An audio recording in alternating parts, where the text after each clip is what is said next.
The Snetterton 300 circuit here in Norfolk plays host to rounds 3 and 4 of the 2019 Volkswagen Racing Cup.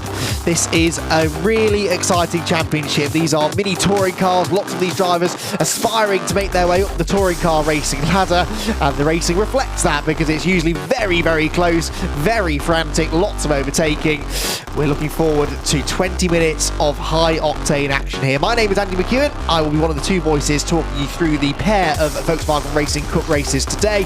Alongside me, Graham Goodwin. Graham, this is a little bit different to the kind of thing that you usually deal with. It's going to be entertaining, though, I'm sure. It is. It's always entertaining. The VW Cup always produces a grid of beautifully presented cars. Almost all VWs, a couple of the Audi TTs in here as well, and towards the sharp end. But what can you say? It's always entertaining.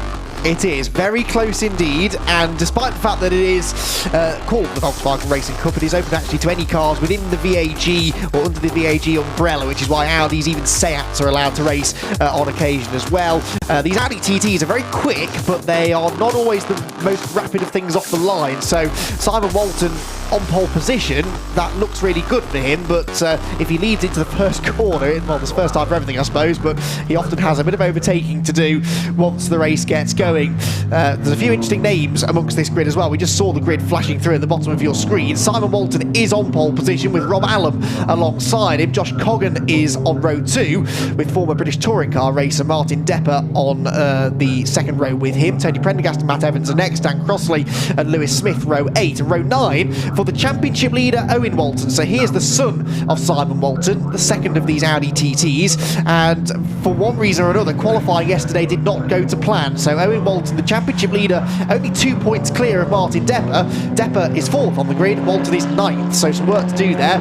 And to add to his concerns into this race, he's got Martin's son Jack alongside him on the 5th row of the grid, so Owen will be keen to try and get out of that particular hornet's nest. Russell Joyce was pulling off some good overtaking manoeuvres at part last time out. He's on row 6 with Richard Gilbert, Mark Steele, Michael Jones on row 7, and then 2 drivers that did not set qualifying times, and I don't know whether they're out there on the grid, we'll find out momentarily, but they're 2 quick ones. Mark Wakefield is a former winner in the Mini Challenge, and Brett Smith, son of British touring car race Jeff Smith. Brett subsidised actually for his father a couple of years ago in the BTCC, and Brett in the 39 car starts at the tail end of the grid. We'll find out momentarily whether they are both there. They must have had mechanical issues in qualifying that prevented them getting out in yesterday's session. So 2 20-minute races. These are rounds 3 and 4 of the championship. Alton Park last time out saw 6 different drivers get on the podium across the 2 races, because Brett Smith, Josh Coggan and Simon Walton were your top 3 in race 1. Owen Walton then won race 2, a race that was red flagged and had a lengthy safety car period for various shenanigans. Martin Depper was 2nd and Rob Allam was in 3rd position. So already it's a wide open grid, Graham. We really don't know who to watch out for in this one, apart from the fact there are probably about a good half dozen drivers that could potentially win the race. Absolutely. Increasingly good conditions here. Bit of a breeze, stiff breeze pushing across the track here. But up to about 16 degrees in the air. Sunshine showing its way through. At times, what's very high, a little bit grey cloud here, but there's a big crowd to watch. 20 minutes of entertainment just about to come from this VW Racing Cup grid.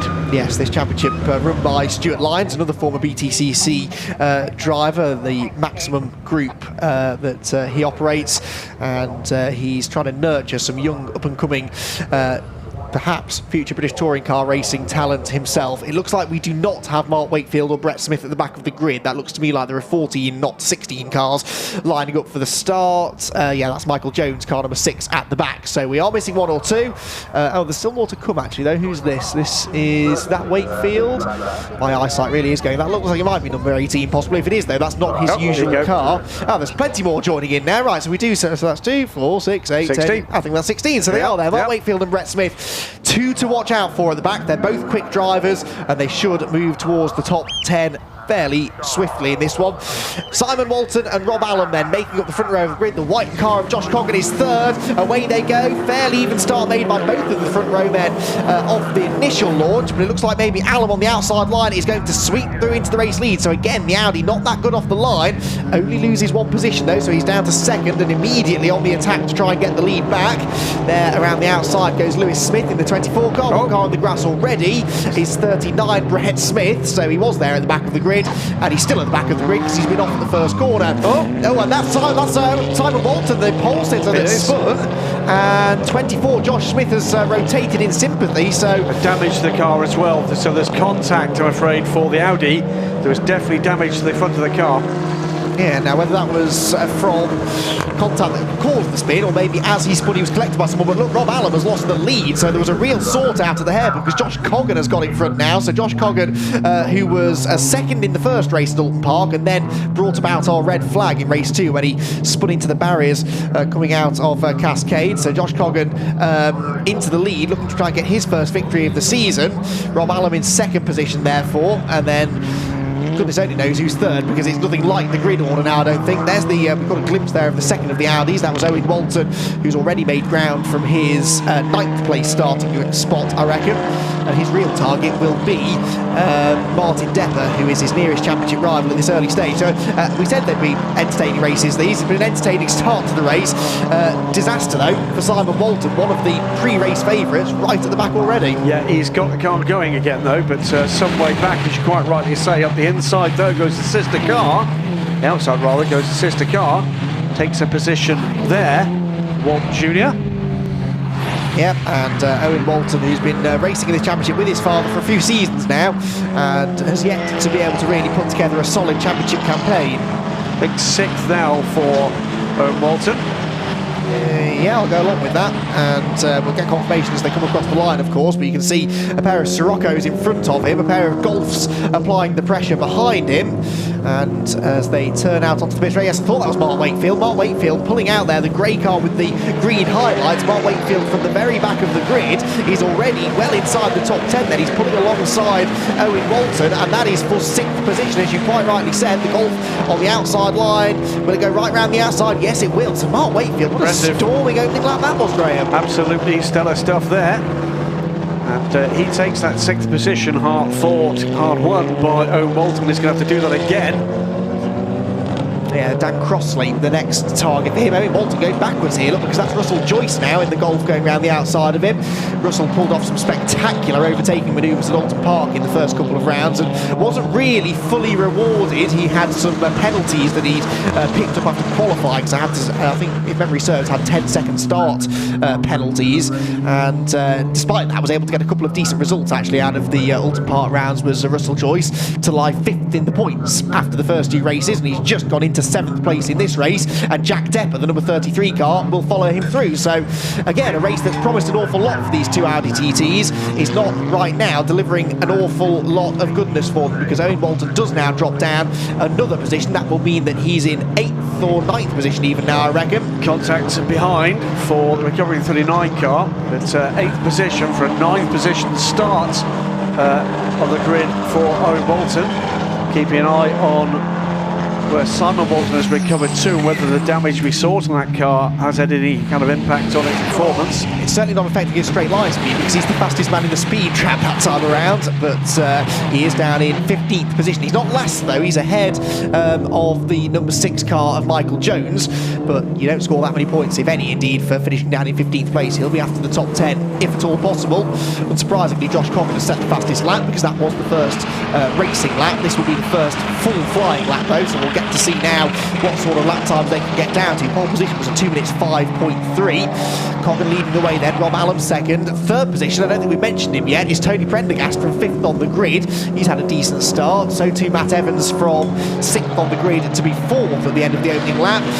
At the front though, look at that, Rob Allam is starting to take the fight now to the race leader. He was 6/10 quicker than Coggan on that second lap of the race, and the gap is now down to just 1 second. Prendergast, Evans and Mark Wakefield now into the top 5 because he's gone past Dan Crossley already.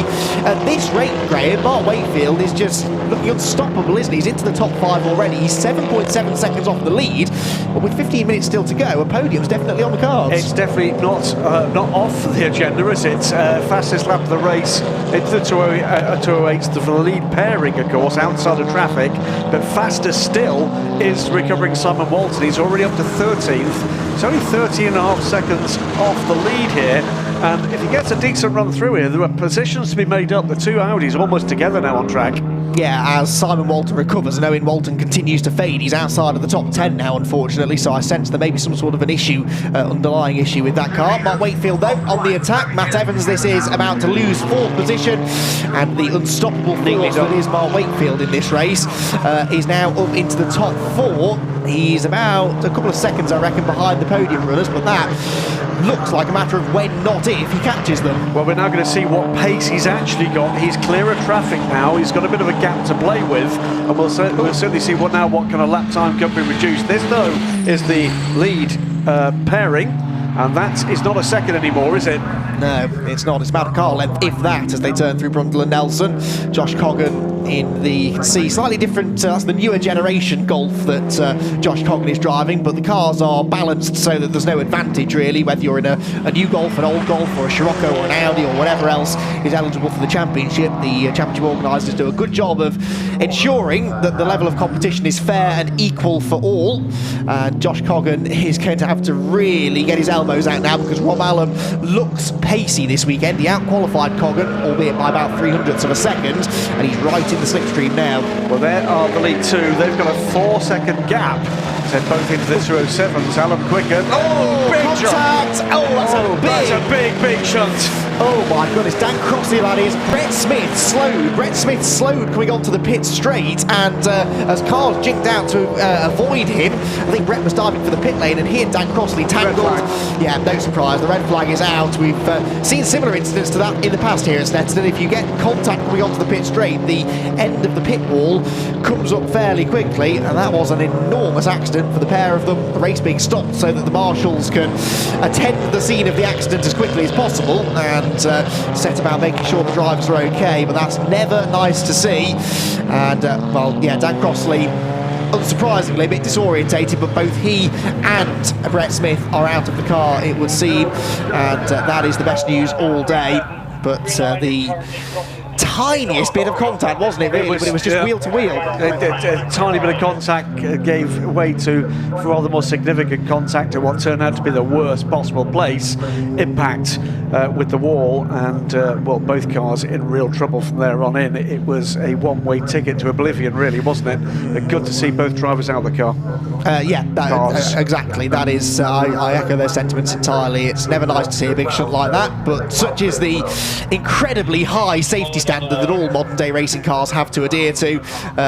Drivers more and more often these days are able to walk away from accidents like that, a bit battered and bruised, but generally speaking in one piece, and that seems to be the case there. So I don't know what the issue was for Brett Smith that led to him slowing suddenly coming out of the final corner, but he was sort of at the head of that big queue of cars, and well, that's the result. Pit lane completely blocked by the 39 car, 37 car over the tyre barrier. We've seen both drivers out the car, and actually you can see them there to the left sitting on the back. Here it is again, slowed. And no, he wasn't going for the pit lane, was he? No, he just slowed, and it was, I think it was almost a concertina effect of the cars moving to the outside in avoidance, and that just squeezed the 37 car into its path. It was just very messy indeed. I want to see that again, because I assumed at first, because he was slow, that he was coming into the pit lane, and therefore Dan moved on him. I actually think, if anything, Brett started to meander to the left slightly. We'd have to see that again. Here we go. So the green car is Brett Smith. It slows. He looks like he's going for the pit lane. Looks like he's going for the pit lane, and then, well, no, okay, in fairness, he maintains his line, and Dan is turning through that absolutely corner. right. He's absolutely right. Unless the assumption was for the 37 that he was coming to pit. Well, that's what it looked like, isn't it? But either way, I mean, this is the thing. It's very easy. We get the advantage of slowing down, watching a slow-mo replay, analysing, well, he did that, he did that. That happened in the space of a split second. It was a split-second decision made by Dan Crossley and by Brett Smith, and they met in the middle, and unfortunately, those split-second decisions can have pretty huge consequences. And did indeed. So, happily, it would appear both drivers okay. We'll see it again from a different angle this time. Yeah, so that is, that's not Crossley, that's Depper in the back, but there, the tiniest touch. I think it was the Grey Scirocco, I think, because the momentum from the car that had moved to the left to avoid the 39 car, saw the opportunity. I think he just miscalculated the gap. I think it was a miscalculation by the 37 car. It was the initial trouble caused by the 39 car just bogging down, it seemed, onto the start-finish straight. Missed gear, maybe? Well, maybe, but then the second Golf moving to the outside in avoidance, but that, well, first gave a problem and then offered an opportunity, potential opportunity for the 37 car, went for the gap, but the gap just wasn't there. No, exactly. They're the margins, and big consequences for small margins, I'm afraid. I'm going to give a shout out now, and it won't be the last time I do this today, to the marshals. I'm doing it now because, as we saw on those replays, the point at which the cars hit the barrier was right in front of the marshals' point at the end of the pit lane, and the marshals ducked for cover. They appear to have all escaped any injury, but that was a scary moment for all involved. You can see there to the drivers discussing, he did this, they did that, and then that happened. Yes, and they'll have stories to tell, won't they, after no one more so perhaps than Brett Smith and Dan Crossley themselves. But their immediate concern will be if the guys are okay. Remember, every racing series is an extended family, and they will be concerned to make sure that both those drivers are okay, and I'm sure they're getting the message by now that all does appear, at least at this stage, to be absolutely well with both of them. Cars looking after them. Yep, so the spectators watch on as they have this, what I fear may be a slightly lengthy red flag period, because there are cars to move out of the way. Well, that in itself is not going to be easy, since one of the cars is the wrong side of the barrier. There's also that tyre wall to be repaired, because it does sort of protect the end of the pit wall. It has to be back as it was before the incident happened, so that's going to take a bit of time. That's why the drivers are getting out of the cars. It's going to be a long delay when they're told that they can get out of the cars. They haven't even attempted to grid them up yet either. They're just parked down the right-hand side of the pit lane. We did have that red flag at Alton Park last time out in the second of the two races as well. That was because of barrier damage for a first lap shunt coming out of Cascades, and that took out some of the potential front runners. Josh Coggan, Owen Walton was involved in contact as well. Simon Walton, excuse me, with contact down at Cascades later on in the race. They were a lively pair of races at Alton Park, as they often tend to be, but I think it's fair to say in this instance it wasn't a case of bad driving standards at all. It was just one of those things, a racing incident. It was an error. It was an error at worst. Yeah. And as you can see, dramatic consequence. If you're just joining us, I can tell you that both the drivers out of those two cars, misunderstanding between three cars onto the start-finish straight, and well, contact led to dramatic consequences. One car blocking pit lane, the other car, as you can see, over the tyre barrier. There you go, protecting the left-hand side. Yep, the cameraman being told exactly where he can and can't stand, because there is a recovery process undergoing over there. But that was some good shots whilst we got them of the precarious position at which Dan Crossley's car has parked itself. Sort of half on, half off the barrier. I can safely say I've never seen a car end up there before. That was a unique situation. Spectators gathering around with the cameras and the selfie sticks, and there'll be some interesting pictures posted up on Instagram, I'm sure, in the next half an hour or so. Big crowd on hand though here at Snetterton, enjoying the great racing already today. Lots more great racing still to come as well throughout the rest of the afternoon, and it's great to see so many people here. This this SRO British GT race package is turning into, isn't it, one of the most high-profile packages of racing in the UK, which is fantastic to see, and it benefits from having this sort of steady sort of the support championships are the same each and every time. Its fans get familiar with all of the drivers, not only in British GT, but in all of the other races as well. Absolutely, nice mix of GT cars with the British GT Championship, the junior GT cars, if you like, the G40s, the Ginetta, touring cars with the show that the VWs are putting on in this series, and of course the single-seaters with the British BRDC F3 Championship. It's a neat mix, great day out, and great to see plenty of families on the spectator banks with the picnics, you know, at the food concessions. There'll be a lot more chat. Are they okay? You know, that's what the topic of conversation is going to be here, make no mistake about it. No, absolutely. They are fierce rivals on the circuit, but as soon as that helmet comes off, they are friends or you know, work colleagues, if nothing else. And family, remember. And family. You know, this is racing at this level can be very much a family affair, and we've seen that with a couple of family members involved on this grid. Yeah, no, indeed. We've got the Waltons, we've got the Smiths, and it's and the Deppers as well, of course, out there. Martin and Jack Depper. There are the Waltons. That's Simon on the left and Owen on the right, and they a father-son duo who have had success in this championship, and they'll have a chance now, of course, to debrief about what went on at the start, because Simon had his own moment, didn't he, with that spin at the hairpin, which we never quite got to the bottom of, and Owen has been fading pretty much since the lights went out. For some reason, that car just hasn't had the pace in the early stages. Well, just to kind of say, Simon had actually made his way up into the top 10, into 9th position after that trouble at the very start of the race, but had made his way back from, was it 15th or 16th, back up to 9th before the red flag came out. And we wait for information as to what will occur next. Gives us a chance to kind of walk up this grid.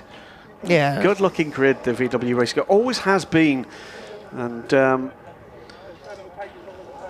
always well presented, all of these cars. They're proper bits of kit as well, aren't they?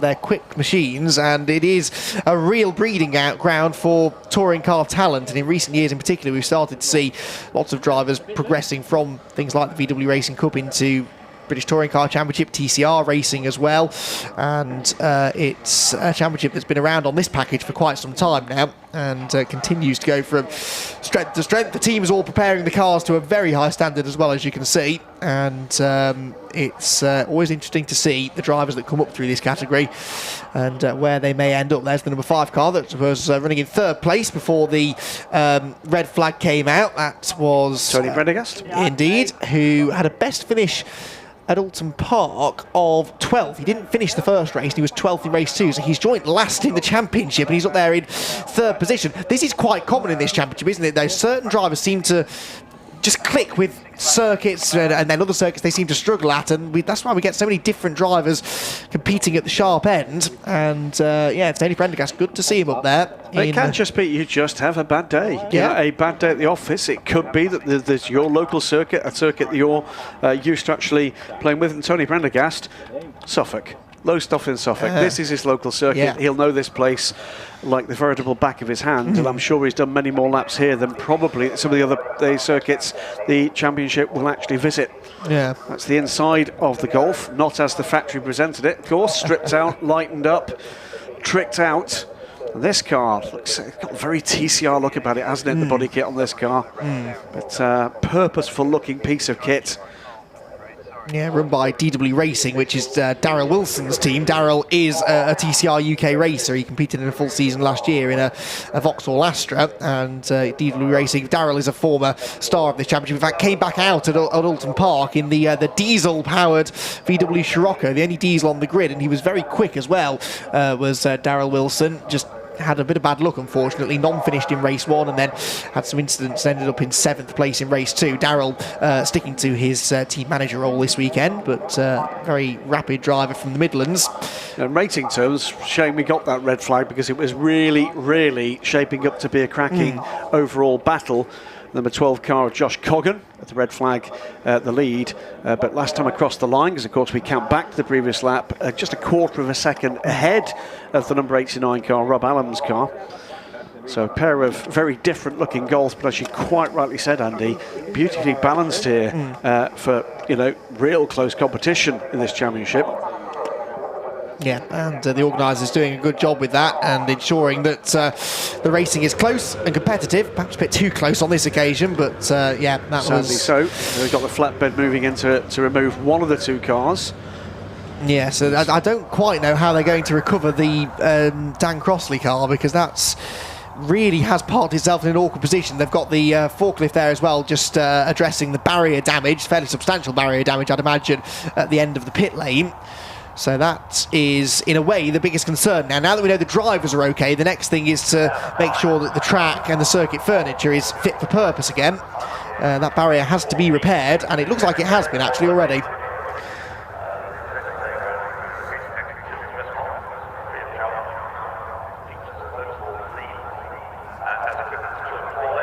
So the recovery process then continuing, and we await further news on a restart and a restart order, because we had completed 2 laps, so it shouldn't go back to an original grid order. One car has decided to park itself on the other side of the road for reasons best known to themselves, but they are possibly actually to get out of the way of the recovery vehicles. Yes, I bet that's it. I bet it's exactly right. So that's access to pit lane there. Yeah. Yes, for recovery of the cars and repair to the damaged barrier.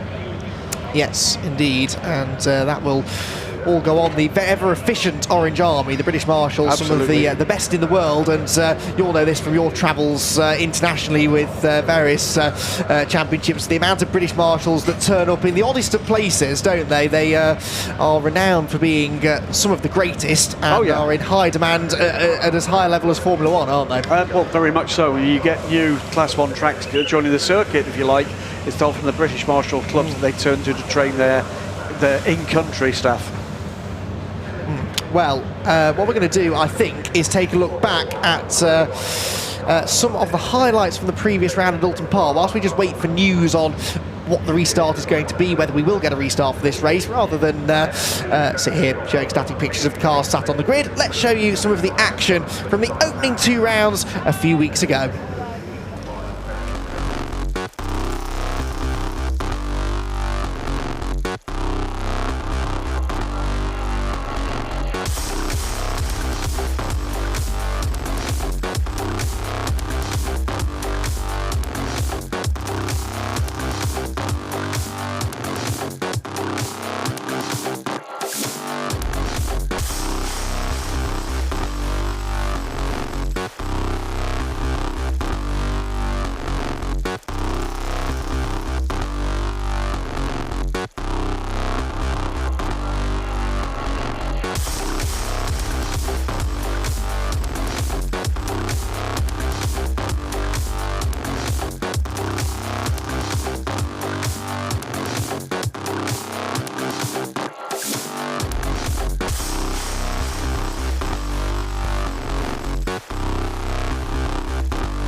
well, just some of the highlights from what was a fantastic opening couple of rounds of the Volkswagen Racing Cup last time out at Alton Park.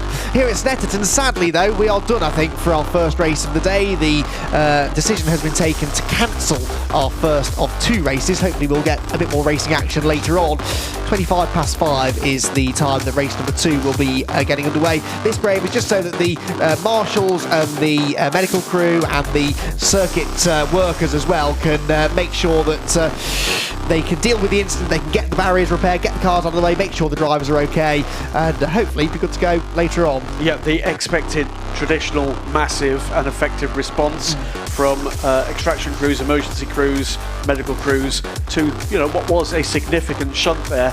And obviously we'll bring you news when we have it about the outcome of that, but clearly there's barrier repairs required, car recovery required. They need space to do that, and the decision has been taken that will be it. Indeed. Well, that's a shame, because it was shaping up to be a good race, but we look forward to race number 2 later on today at 5:25. More racing coming up as well from the mini challenge as soon as the circuit is ready for it, so don't go anywhere. Plenty more action to come throughout the rest of the day.